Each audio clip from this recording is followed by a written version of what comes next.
Guys, maging babala din ito sa lahat ng mga household workers kahit saan mang bansa. At dito sa Dubai ay talagang mahigpit ang ganito na kapag magbebenta ka ng ginto sa mga gold shop, ay madalas hinahanapan ng resibo. At kung wala kang resibo na may pakita, ay tinatawagan ng employer para siguraduhin ang mga gold shop na hindi mo ito ninakaw sa mga employer, lalo na kung wala kang proof na mayroon kang malaking income or kita. At madalas lang naman itong ginagawa kapag nakita ang posisyon mo na isa kang kasambahay or household workers. Dahil kagaya dito sa karanasan ng isang kababayan natin na gold buyer and gold seller sa bansang Taiwan na pinuntahan ng pulis dahil nga merong reklamo ang employer na nawawalan or ninakawan sila ng alahas na binenta naman sa kanila ng kababayan nating OFW caretaker ng nasabing employer na nagrereklamo. Sa Jiahao, Taiwan, kahapon may mga pumuntang pulis rito dahil may binenta sa amin na galing sa nakaw. So, story time, kasi nung Lunes, itong asawa ko, pumunta siya ng tax bureau kasi inaayos niya yung iba pa naming papers at saka yung about sa mga taxes namin. So, ang ina-expect ko nung may kumatok sa amin, so akala ko mga galing tax bureau or something saan ng opisina yan about sa business. So, ako kalmado lang kasi akala ko site visit lang ba. So, yun pala, summon na yon o yung parang invitation para sa akin na pumunta ng police station para mag-explain about doon sa binentang nakaw na alahas sa akin. So, yun, sumama kami. Meron pa nga kaming customer dito kahapon na dalawa na hindi ko na naasikaso. Tapos, may mga nag-PM pa pala na pumunta sila rito, naka-close na kami. Pasensya na po kayo kung hindi namin kayo na-replyan at hindi kayo na-inform kasi po yung aking cellphone kahapon is nasa mga pulis po, hawak ng mga pulis kasi chinecheck po nila yung conversation namin ng tao na nagnakaw ng mga item. Kasi hindi kami face-to-face Hindi kami face-to-face kasi yung tao na nagnakaw, yung caretaker na nagnakaw is nasa Taipei. Tapos kami po is taga Sincho lang. So, nung dumating na po kami doon sa presinto, sabi lang sa akin ng mga pulis, sabihin ko lang daw yung totoo. Then, yun na, nag-umpisa na yung interrogation. Ang tinanong sa akin saan kami nagkakilala nitong tao na to. So, sabi ko through Facebook, nag-message siya, gusto niya magbenta sa akin ng alahas. So, itong si nagbenta sa akin, na caretaker, sinend niya yung item niya sa 7-Eleven. Ako naman, pinick up ko siya sa 7-Eleven, then chinek. After pumasa, binayaran ko siya. Yung item niya is nagkakahalaga ng 239,000 NTD. So, yung iba doon, isinend ko sa kanya through ATM account. Yung iba naman is pinadala niya sa Pilipinas. So, okay na, ganun na. Pinakita ko na yung conversation namin from top to bottom. So, pangalawang beses niya nang nagbenta sa akin. Pero yung unang beses na binenta niya sa akin ay hindi yun pag-aari ng kanyang amo. So, hindi na yun kasama sa case. Yun lang hinahanap ng kanyang mga amo yung hinahanap sa akin. So, sabi ko na-dispose na namin yung mga yan at wala na kasi buy now, patunaw later, or dispose later kami. Ganun kasi yung ginagawa namin. Or binibenta na namin every week, ganyan. By batch, ganyan kasi. So, hindi na namin siya pwedeng mabawi kasi wala na rin sa amin na ibenta na. So, yun po, naipakita ko naman sa kanila na hindi ako kasabwat or wala akong alam na yun ay nakaw. So, okay, pinakawalan naman po. Wala naman pong ginawa sa amin. Nag-thank you yung mga police, ganyan, sa cooperation and sa abala. So, ngayon naman po, ang gusto kong ipakiusap sa inyo, kung yung mga item po ninyo is nakaw, galing sa boss po ninyo, huwag nyo na pong tangkaing ibenta rito sa akin. Kasi po, nadadamay po ako. O kung noon man, may mga binenta kayo na nakaw sa akin, parang ahawan nyo na. Huwag nyo na kaming idamay. Kasi nagdinegosyo lang po kami. Sumusunod po kami sa batas. Kaya, please lang po. Huwag na kayong mandamay.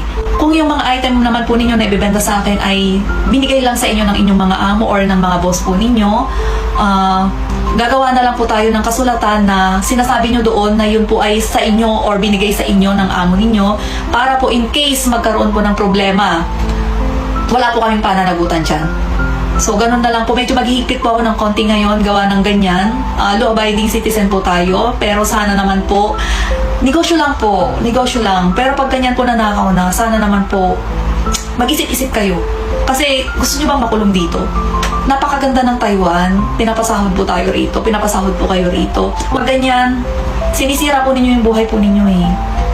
Kaya, please lang po, nasa ibang bansa po tayo.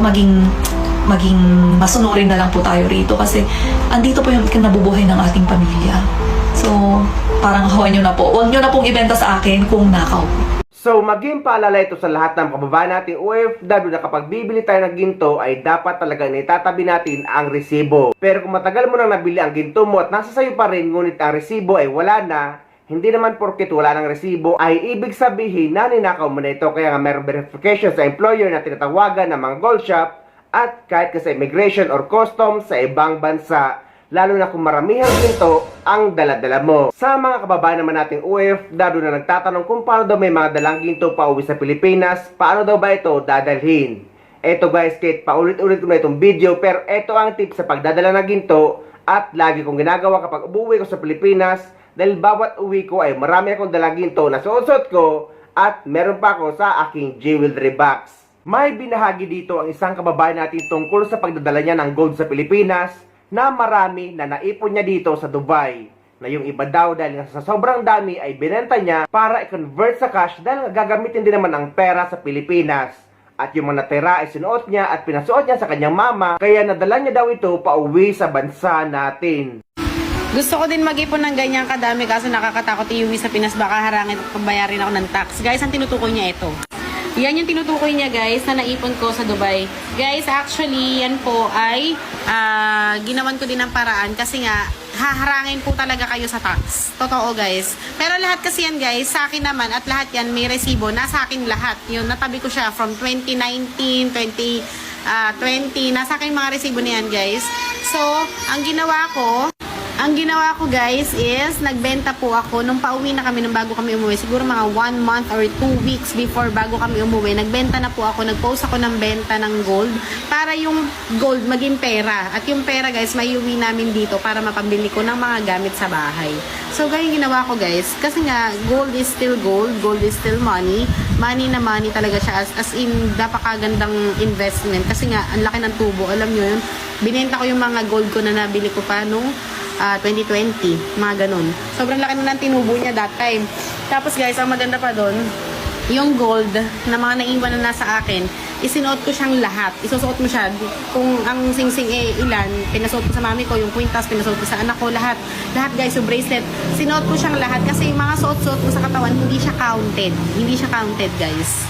Actually, tama si kabayan na kapag suot-suot nyo ang mga alahas ay wala yang problema. At kahit pa meron ka pang iilang gold sa inyong personal handbag ay wala rin yang problema.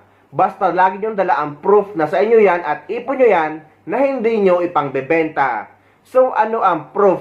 Ang proof nito ay ang resibo na matagal nyo na yang binili. At kahit nga latest nyo lang yang binili at kahit sobrang bigat, basta suot-suot nyo, ay wala yang problema dahil nga pang personal nyo lang yan. Hindi nyo naman yan ipangbebenta. Pero kapag ang dala nyo maginto ay in commercial quantity at latest nyo lang binili at maramihan, ay iisipin sa customs na ipangbebenta nyo yan or mga pasabay. Kaya kailangan nyo yan i-declare pa hindi yan makumpiska. But again, kahit latest nyo lang yan binili basta pang personal nyo, suot-suot nyo at kung iilan lang ang nakalagay sa inyong personal handbag or hand carry, ay okay lang yan. Dahil ang tinutukoy naman in commercial quantity ay yung maramihan at pangbenta nyo. Pero kapag pang personal nyo at ipon nyo, ay wala yang problema. Para naman sa karagdagang idea guys, ito ang experience ko sa pagdadala ng ginto pa uwi sa Pilipinas at pabalik dito sa Dubai. Nung last vacation ko, nung nakaraang taon lang. Dahil bawat uwi ko guys ay meron talaga akong dalang ginto. Dahil talaga nag-iipon at nag-i-invest ako sa ginto. Napakaraming mga OFW ang nagtatanong at kinakabahan kung paano daw nila madadala ang kanilang ginto pauwi sa Pilipinas na hindi maharang sa customs. Dahil karamihan sa mga OFW ay talaga nag-iipon ng ginto sa ibang bansa. At isa pa sa tanong nila, kailangan ba itong i-declare? Ang sagot dito guys, base sa personal kong karanasan dahil ako talaga ay nag-i-invest sa ginto. At bawat uwi ko sa Pilipinas ay talagang may mga ginto akong daladala. At ang worth ng ginto na dala ko ay lampas 1 milyon. Ang gagawin nyo guys ay wag na wag nyo itong ilalagay sa hand carry baggage. At mas lalo na sa check-in baggage. Ilagay nyo ito sa inyong personal handbag or sling bag o kaya naman sa inyong laptop bag. Dahil sa customs or sa immigration sa ibang bansa ay hindi naman ito pinapansin. Sa Pilipinas lang may madalas na issue pagdating sa mga ginto or mga mamahaling bagay. Nasabi ko na huwag niyong ilalagay sa hand carry baggage dahil ngayon sa Emirates Airlines na sinakyan ko ay kinukolekta na nila ang hand carry baggage at nilalagay sa check-in. Ang rason nila ay wala na daw space sa cabin baggage area sa loob ng eroplano. Kaya guys, ang mga ginto nyo, lalo na kapag marami, ay ilagay nyo sa inyong personal handbag o kaya naman sa inyong sling bag. Pwede rin sa laptop bag. Basta guys, yung nadadala nyo as hand carry. Yung sa akin guys, yung mga mamahaling ginto ko na worth 1 million, hindi naman sa pagmamayabang guys, eto, at eto na hindi ko sinusuot dito sa Pilipinas, lalo na kapag nasa Manila. Pero nung nasa eroplano ko guys, ay suot-suot ko halos lahat. May iilan lang na nakalagay sa aking personal handbag. Dahil lahat ng suot-suot nyo guys, gaano man ito kamahal, ay hindi nyo na kailangang i-declare. Dahil guys, ang ginto na suot-suot nyo ay hindi yan kailangan tanggalin kapag dumadaan kayo sa x-ray machine. Pero dahil nga lampas 1 milyon ang worth na ginto na dala ko, ay sinisiguro ko na dala ko ang mga resibo nito just in case man harangin or tanungin sa immigration sa ibang bansa or sa Dubai kung saan ako nanggaling. At kapag nakalampas na kayo sa customs at immigration sa ibang bansa, kapag nakalagay ito sa inyong personal handbag o kaya naman sa sling bag, ay wala na itong problema sa Pilipinas dahil hindi na ito ilalagay or dadaan sa x-ray machine. Dahil nga guys, ang dinadaan lang sa x-ray machine sa Pilipinas ay ang inyong check-in baggage at ngayon pati ang hand carry dahil na kinokolekta na ito sa Emirates Airlines at nilalagay sa check-in. Kapag pabalik naman kayo sa ibang bansa galing sa Pilipinas, ay mas maigi na suot-suot nyo lahat ng ginto nyo. Dahil sa Pilipinas lang talaga maraming issue pagdating sa mga mamahaling bagay. Pero gaya ng sabi ko kanina ay lagi ko namang daladala ang mga resibo na mga ginto na daladala ko. Lalo na't alam kong umaabot na ito sa 1 milyon.